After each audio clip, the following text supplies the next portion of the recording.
The Last Leaf by O. Henry. In a little district west of Washington Square, where many artists lived, two friends, Sue and Johnsy, had their studio at the top of a shabby three-story brick building. Although they came from different parts of the country, they shared so many common tastes that they decided to rent a studio together. That was in May. In November, a cold, unseen stranger, whom the doctors called pneumonia, stalked about the colony, touching one here and there with his icy fingers. One of his victims was Johnsy. She lay, scarcely moving, on bed, looking through the small window panes at the blank side of the next brick house. One morning, the busy doctor took Sue aside. "She has one chance in, let us say, 10, he said. and that chance is for her to want to live. Your friend has made up her mind that she's not going to get well. Has she anything on her mind? If you can get her to think about living, then my treatment might work." After the doctor had gone, Sue went into the workroom and wept. Then, mustering all her effort to put on a cheerful face, she swaggered into Johnsy's room with her drawing board, whistling a jolly tune. Johnsy lay with her face towards the window. Sue stopped whistling, thinking she was asleep. She arranged her board and began a pen and ink drawing to illustrate a magazine story. After a while, she heard a low sound, several times repeated. She went quickly to the bedside. Johnsy's eyes were open wide. She was looking out the window and counting backward. 12, she said, and little later 11, and then 10, and 9, and then 8, and 7, almost together. Sue looked out of the window. What was there to count? There was only a bare, dreary yard to be seen, and the blank side of the brick house 20 feet away. An old ivy vine, gnarled and decayed at the roots, climbed halfway up the brick wall. Its branches clung almost bare to the crumbling bricks. "What is it, dear?" asked Sue. 6. Said Johnsy in almost a whisper. They are falling faster now. 3 days ago, there were almost 100. It made my head ache to count them. But now it's easy. There goes another one. There are only 5 left now. 5 what, dear?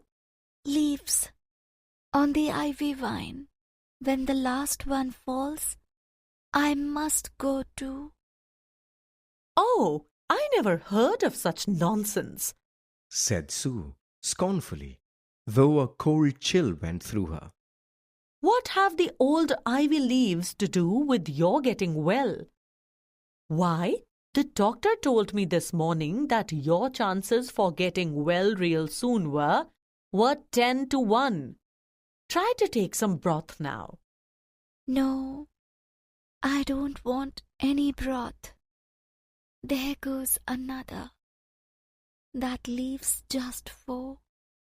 I want to see the last one fall before it gets dark.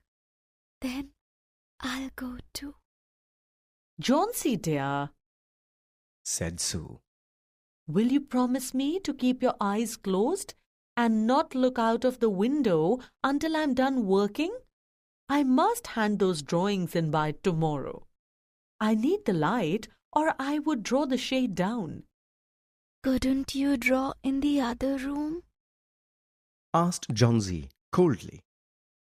"I'd rather be here by you," said Sue. Tell me as soon as you have finished, said Johnsy, closing her eyes. because I want to see the last one fall. I want to go sailing down, down, just like one of those poor, tired leaves. Try to sleep. said Sue. I must call Behrman up to be my model.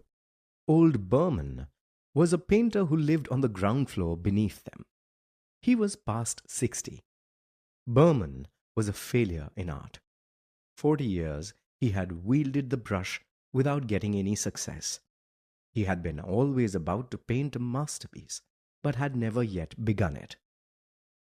For several years he had painted nothing except an advertisement or two. He earned a little by serving as a model to the young artists in the colony, and still talked of his coming masterpiece. He was a gruff man who said he cared for nothing, but he was especially protective of the two young artists in the studio above. Sue found Berman in his dimly lighted room below. She told him of Johnsy's fancy, and how she feared she would, indeed, light and fragile as a leaf herself, float away. "This old building is cold and damp," said Berman. "Some day I will paint a masterpiece, and we shall go away." Johnsy was sleeping when they went upstairs. Sue pulled the shade down to the window sill and motioned Berman into the other room. In there, they peered out the window fearfully at the ivy vine. A persistent, cold rain was falling, mingled with snow.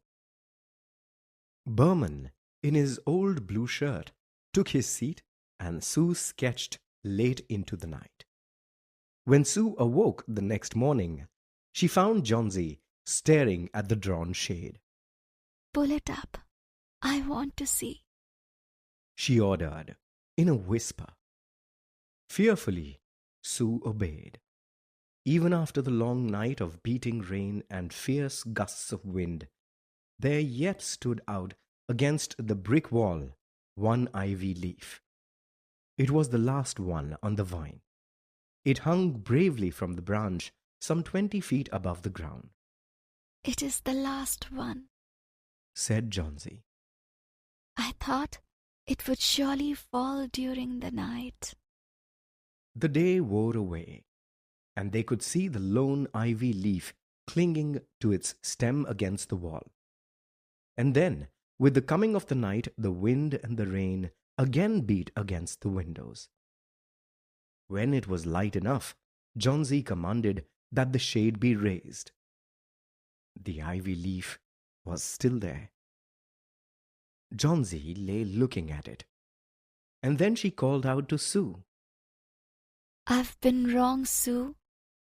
Said Johnsy.